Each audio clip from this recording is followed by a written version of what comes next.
Ladies and gentlemen, I give you please, Martin Sharp. Thank you very much. Okay, raise your hand if you want to have more energy, more confidence, more focus. Raise your hand. Raise your hand if the clicker works. It does eventually.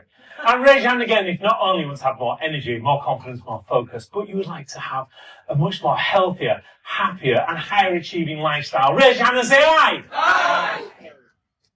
I'm not going to talk about that tonight, though. But what I'd like to talk about is insurance. Have you ever noticed that insurance is the one thing nobody likes to purchase, isn't it? It's the one thing you never want to get served by. Yeah? But at that moment where you need it, aren't you so glad you got it? So let me take you back to December 2014. And I'm stood under the baking sun with my two children. We're kind of shuffling down this kind of queue really slowly. There's green uniform officials all around us. It's nothing like that. It really isn't. We're just waiting to get on the Incredible Hulk ride. Yeah? I know you did. Spoilers and everything. I know. I've got to deal with this now. So yeah, waiting to get on the Incredible Hulk ride. You see, the thing is, this is like the holiday of a lifetime for my mum. See, my mum's she was a single parent. And one thing she always wanted to do was to take me and my brother away to Disneyland. It was her dream, but she could never afford it. My business was going quite well by this point. We'd been trading for 5 years. We'd done 12 different M&As. I've done $16 billion asset transfers. We've done purchases of airports. We've done multi-million-pound investment programs and transition programs. It was just fantastic. I thought, why not give her the chance to go to Disneyland with her grandchildren? Might not be her children, but what an amazing time she would have. So as we're there in the queue, she didn't come on the Incredible Hulk ride. And we're shuffling towards the front of the queue. We got there, my son's going, is it going to be fast, Dad? Is it going to be fast? My daughter, she says, she's only 5, bless her. Is it going to be scary, Dad? Oh. And I say, well, it's going to be fast, but not too fast. And it's going to be a little bit scary, but not too scary. And the guy in front says, I'm sorry, sir. You can't go on this ride. You're too big to fit in the seat.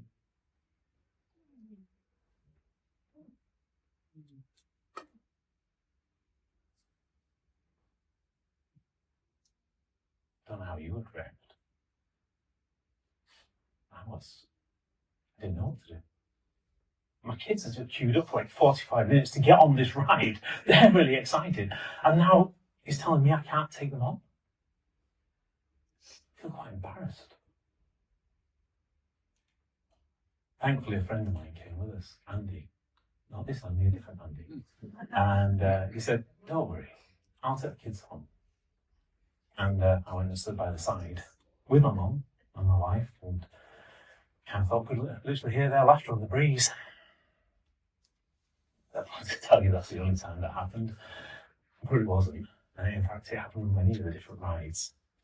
I don't think I really got the message until my mum took a photograph of me and my wife on the monorail between the Magic Kingdom and the car park. Anyone been to Disney World in Florida? Yes. Yeah, remember the monorail? Yeah. Yes. It's quite cool, isn't it? But as I went back to the villa and looking over all the pictures that night, I kind of realised I got moves bigger than my wife's boobs. What's that point for? How on earth did I manage to get myself in this state? I know I worked hard, and I know I kind of threw everything at it and had time for kids and the family and everything else that kind of goes with it, but my God, how on earth did I do this? Now, have you ever had one of those moments in your life where you think, something has got to change? I just cannot continue doing this. Yes or no? Yes. Yes. Yeah, and that's exactly what I did. So I committed to it there and then, I'm going to change. And when we got back to England, I went straight down to the Virgin Active on Kirkstall Road in Leeds. I got myself a gym membership. I even hired a personal trainer. This little lady called Kez, she used to whip me within an inch of my life. It was like hell.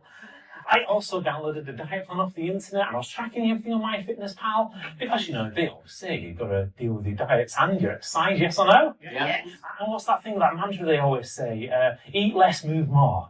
So I try to eat as less as I possibly can, really. So I kept doing this. I was doing this for about a good year, and guess what? nothing really changed. So I thought, maybe that's not the kind of exercise I need. So we started doing other things. My daughter fancied doing karate, so I did that with her. She thought it was great, she'd be able to kick Dad's ass. And she did. When I was down in London working here, a friend of mine, Ian, he had a kickboxing gym out in Potter's Bar. So after work, we'd go there and do kickboxing. He used to get an amazing sweat on and feel like death again. And my wife is the most amazingly supportive and patient person on the entire planet. We tried so many diets. We tried like the Atkins diet, the Weight Watchers diet, the Mediterranean diet, there's so many diets. I can't remember half of them. And guess what? After another year, nothing changed. Yeah, absolutely spot on with that. So it's about this time I kind of thought, oh, well, let's try some of those other things. You know, those adverts that you see for those special supplements and tablets and lotions and potions and stuff. Because some of them got to work. So I tried things like fat burning coffee. I mean, really, who believes fat burning coffee is going to work? Well, I'm a desperate man!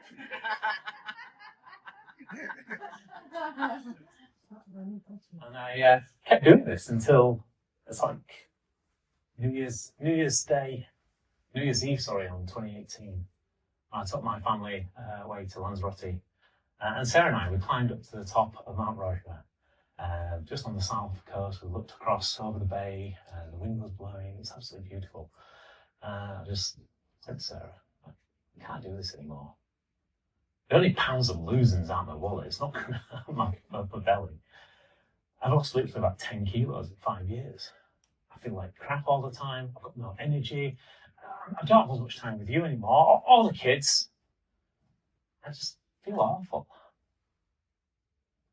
Oh, Martin, you've got a good, successful job, you've got lots of great friends, you're always sought after things. And the kids and family love you so much, you do so much for us. I mean, it's not that bad for you, let's face it. I hate when your wife's right. I know. But, we just lost my uncle not long ago to pancreatic cancer. My dad's twin brother, and he's just finished with thyroid cancer, his thyroid diet, plus he's got diabetes and fibromyalgia. And it was only the other year that my brother, 2 years younger than me, he got diagnosed with diabetes and fibromyalgia. And it's not going to be that long before it happens to me. I mean, if I was a racehorse, I'd be shot by now. Tell you what, Martin, let's deal with that if or when it comes. In the meantime, let's just enjoy our lives. So, I ditched the diets, I ditched the gym. I'm telling you, the biggest de-stressor you've ever had in your entire life. And I just started 2019 thinking, no, this is it. We're going to have an absolutely fantastic year. So, you find me, when we got to May of that year, in the Crown Plaza Hotel in Fellbridge. It's not that far away from Gatwick, if you know the area. And we were just about to do another conference, and we're sitting down for breakfast when one of the delegates came up to us, and he's a chap called Pete. And I know from the conversations we've had, he's a really, really successful businessman. He owns like 3 different businesses, and he travels all the way around the world and things. And when you see someone, and you're thinking, oh my God, that person really looks after themselves. I mean, absolutely immaculate suit. They were incredibly well shaven. They were amazingly well cut. I mean, if I was, then I would, but I'm not, and that's okay. It's just beautiful.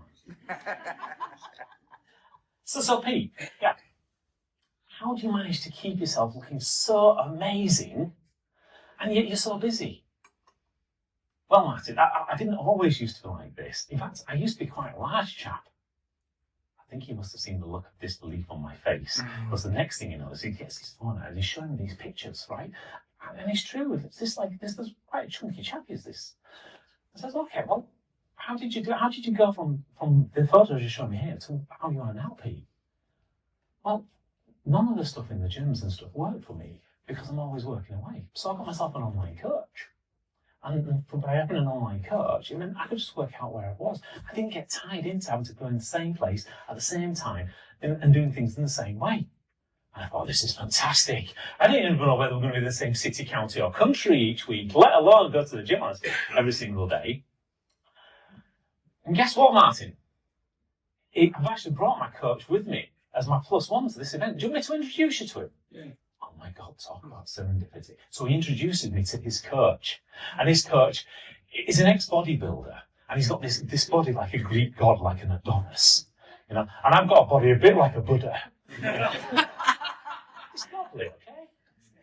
And we got talking, and he says to me, Martin, for your change to take effect, you have to anchor your change to what you really value in life, because it's only at that point will your change actually happen. I was kind of thinking, this sounds really profound, but I've got no idea what he's really on about. So I got to thinking, it's like, what do I really value in life? And I'm not talking about those things, that you hear in all these kind of personal development seminars, You've got to wake up at 4 o'clock in the morning, do 3,000 burpees, read 12 books, have affirmations for half an hour. No, none of that crap. So that's not what I value. So what is it that I really, really, really value? Well, I really enjoy my clients. I mean, they're like my beloved adversary, right? They're there to test me. They make me grow. They're asking for all these demands all the time, which means that it keeps my life exciting. I don't know where it's always going to take me.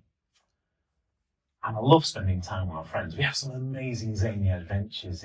Who else would you go building 10-meter high snow sculptures around the world in competitions with, or strapping an outboard motor to a kayak and think it's a good idea? By the way, that doesn't work very well.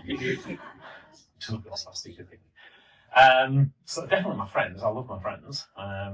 And my family. I mean, I love my family. I'd do anything for them. I want them to use me as a springboard to their greatness, to be able to do what they want to do in life. But if I don't sort myself out and I end up like my dad or my uncle or my brother, then I'm not going to be able to work as hard for my clients.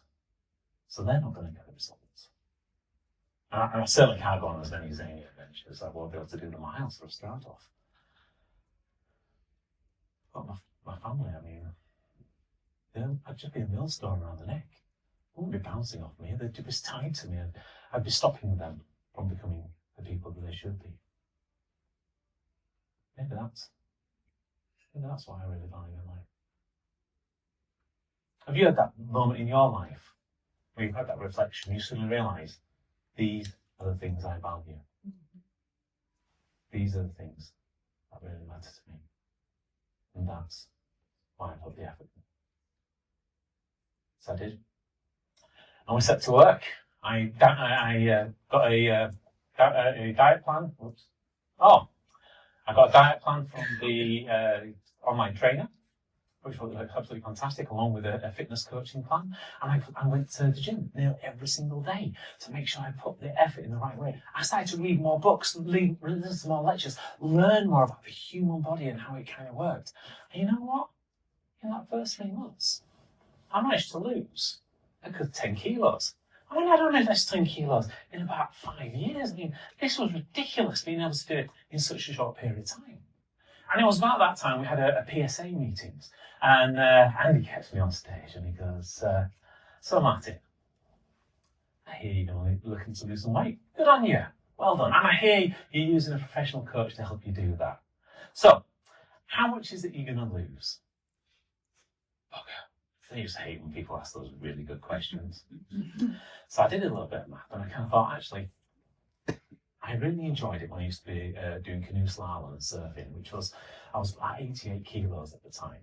And at this point, I'm about 135 kilos. So given the fact I lost 10 kilos, then that feels feasible. So I said, Andy, I'll do 88 kilos. That's what we'll do. I haven't answered that question. Nothing else to do there. So when are you going to do it by? Another one of those killer questions, isn't it? Bit of math, so 10 kilos in 3 months. I've got another 40 kilos to go, so that's about a year. There's some Christmas in there, that's not going to lose that much weight. Easter, okay, I can give up the Easter eggs, that's no problem. 18 months, we can do it in 18 months. Right, Martin, if you do this in 18 months, me and you, we're going to go for a muscle photo shoot, right? We're going to get oiled up, we're going to use the Vaseline, everything kind of thing.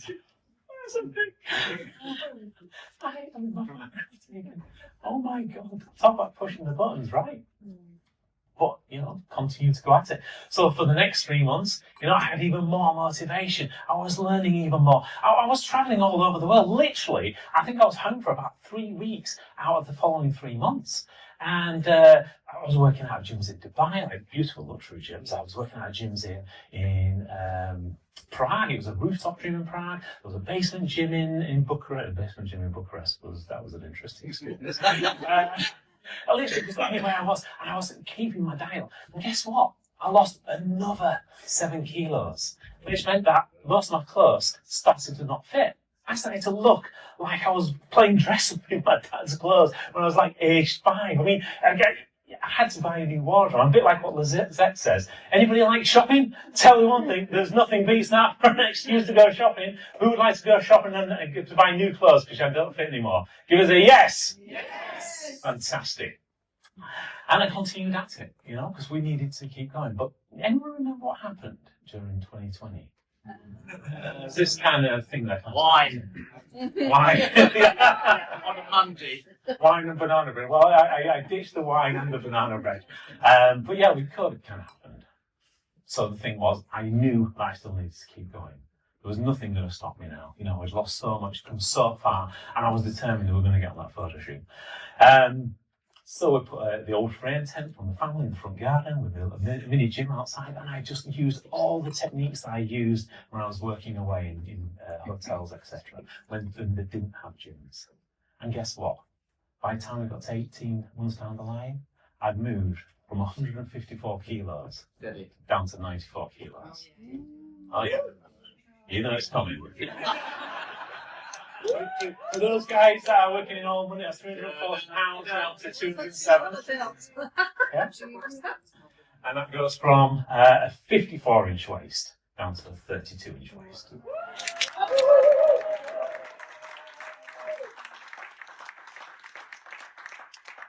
And then things started to open up, didn't they?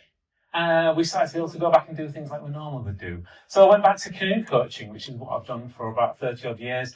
And there was I heard a rumour around the canoe club that my wife was having an affair. I was thinking, good on you, you've been with me 24 hours a day for last year. When you squeeze that one in, it's pretty cool. But then I realised she was having an affair with me.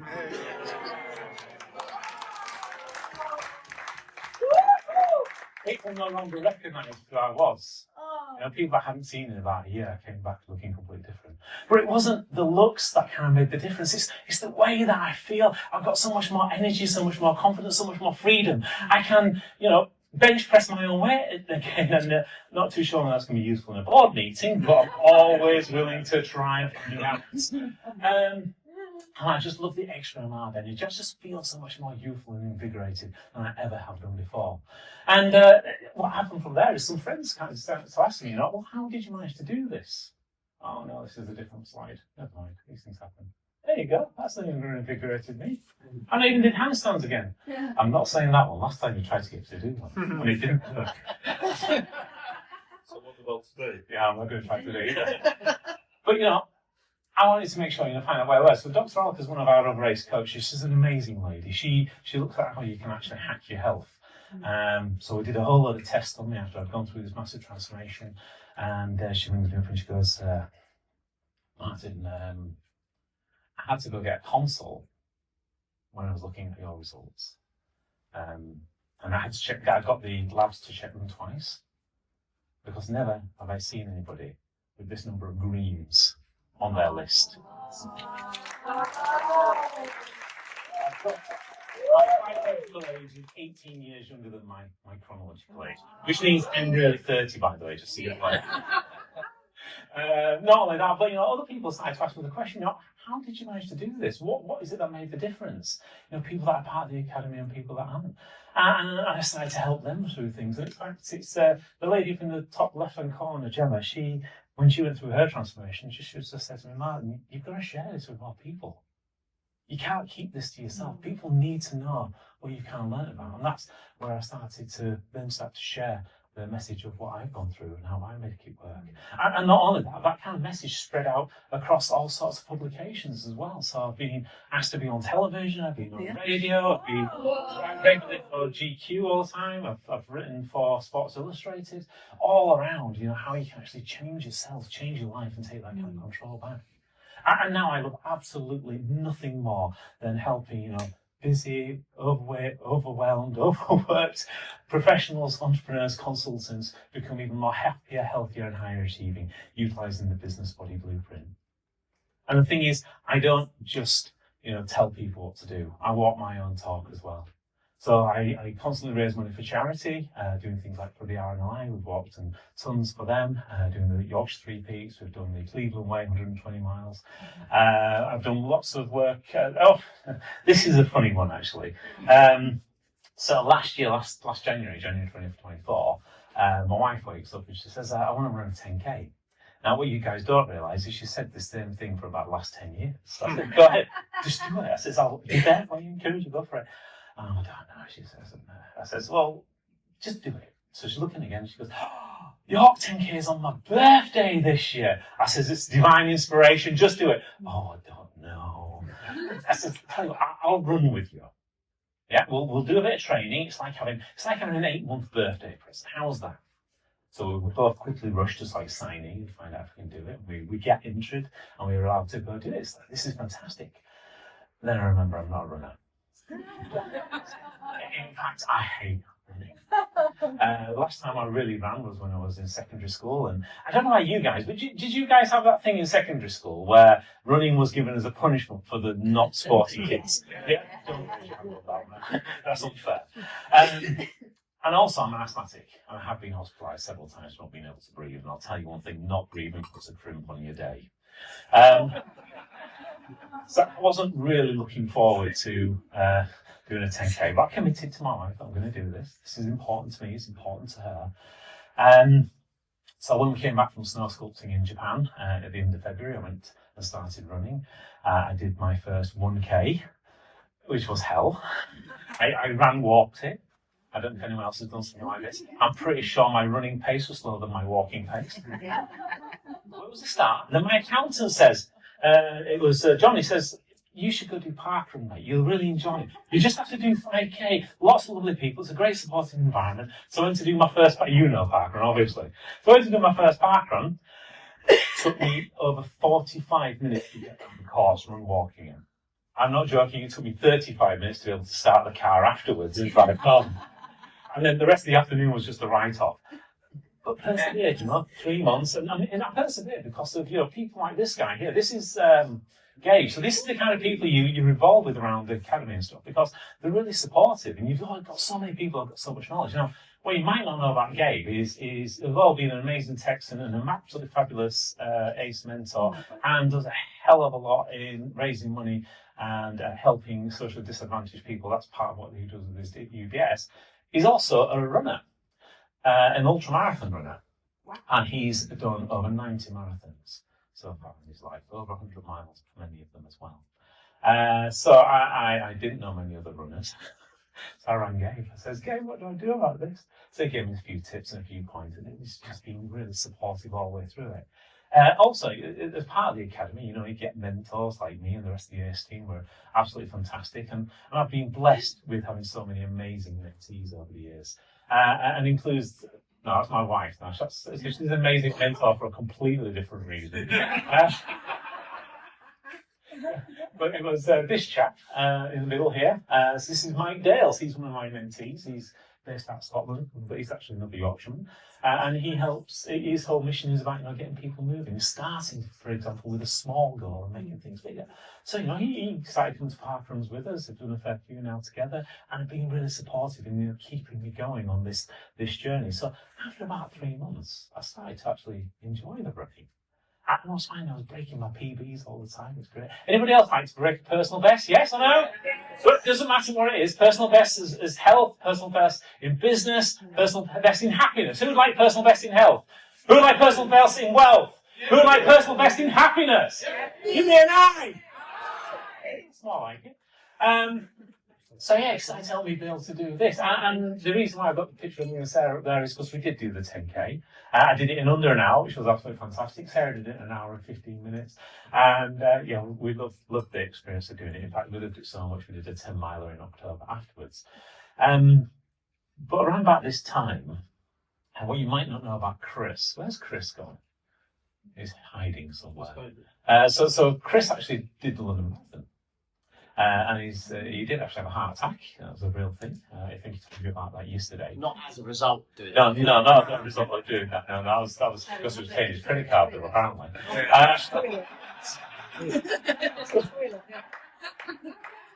So Chris did the Dublin Marathon, and so did Alka, and so did Moses, who's another one of our ambassadors. His partner, Todka, she did the London Marathon, but Moses didn't get in. So Moses says to me, he says, "Fine, we should apply for the London Marathon." And I was thinking, get my running now, do this, right? So we applied for the London Marathon, didn't get in. Okay, so didn't get through on the ballot. And I was speaking to Gabe about it and I said, look, it's still happening. And Gabe says, you still have a marathon dream, you know. You still do this. He says, why don't you come do the Milton Keynes Marathon with me? It's a much smaller event. It's on the 5th of May, 2025 this year. And it'll be just fun. Plus, it's my birthday, and I'm a sucker for birthdays, aren't I? Right? So I signed up, got accepted. So I'm doing the first marathon would be 5th of May, Milton Keynes. And then, literally about a week after that, I got an email through from the organiser of the York 10K saying, would you like to come do the Leeds Marathon? Now, Leeds is my hometown, so it would be lovely to have some nice connotations about running Leeds. So I thought, yeah, why not? So I signed up, I got accepted. Really should have looked at the date beforehand, because that's on the 11th of May. I know. Sure, he's a consultant, Yeah, read the small print. That's what I normally say. Yeah, obviously rose-tinted glasses. So that was fine, and I thought, well, let's do it. I spoke to Gabe. He says, yeah, you'll be fine. There's only 2 marathons. It's easy for him to say. He does like 100 miles. But anyway, about a week after that, I literally got an email from Teenage Cancer Trust. The one thing I didn't tell you is alongside my father having thyroid cancer, my uncle having pancreatic cancer, my cousin's daughter got Hodgkin's lymphoma at the age of 14, and she died at the age of 19 after becoming qualified to become a nurse for Teenage Cancer Trust. So they contacted me and said, would you mind running on our behalf in the London Marathon? Which I always said I'd say yes. And if anyone knows the date, that's the 27th of April. So it's 3 marathons in the space of 2 weeks. And at this point, I'd never run a marathon. In fact, I've still never run a marathon race. You set yourself these huge, audacious goals. You make these things happen for yourself, right? Because sometimes those stretch goals is what makes you become better. Would you agree? Yes or no? Yes. Yeah. And has been here stretched your imagination, stretched your goals, and stretched where you want to take yourself in the future? Yes or no? Yes. Absolutely. But I'm not stupid, right? Actually, sometimes I am stupid. And this lady will attest to this, Claire. Claire Fudge, you guys may not know this, another member of the Academy, is an amazing Olympian. She's run in the Ironman. Is that the Ironman or the Ironman? Ironman. Anyway. She's done the Ironman several times at world-class competition level and won it. She runs ultramarathons all the time. She coaches and teaches organisations all around the world, effectively, on how to improve their leadership through employing sports techniques. So amazing, amazing lady. And as I was going through my marathon training, you've got to learn to do a few different things. One of the things, and this is difficult for us men, okay, guys, we've just got to accept this. We're not good at doing more than one thing at a time. So when you do like a 5K or a 10K or a half marathon, you don't need to worry about things like food because your body's got enough stored energy. When you come to do an marathon, you have to worry about food. But running and breathing and chewing and eating and all that kind of stuff, I could not do. It was impossible. So I was telling Claire this and she just laughed at me. And then she says, well, what else are you fueling yourself with? Well, I says, I'm doing this thing where I do strength and conditioning training and all the weight loss training for people. So you say, you have the chicken beforehand, and for the protein, you have your carbohydrates, so you've got the energy level, etc. And then you'll have your inter-workout carbohydrates.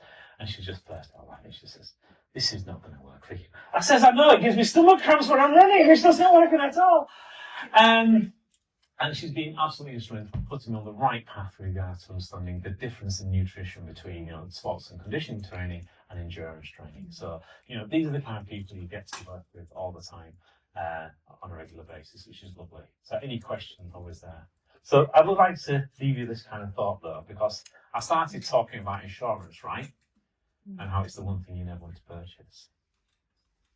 You got to kind of remember, your body, you want to prevent it from having problems, wouldn't you? Yes or no? Yes. But there's no such insurance for that for your body. Your health and your well-being is your insurance for your body. Yeah. Remember to be good to yourself today so that you can be the good to others tomorrow. Wow.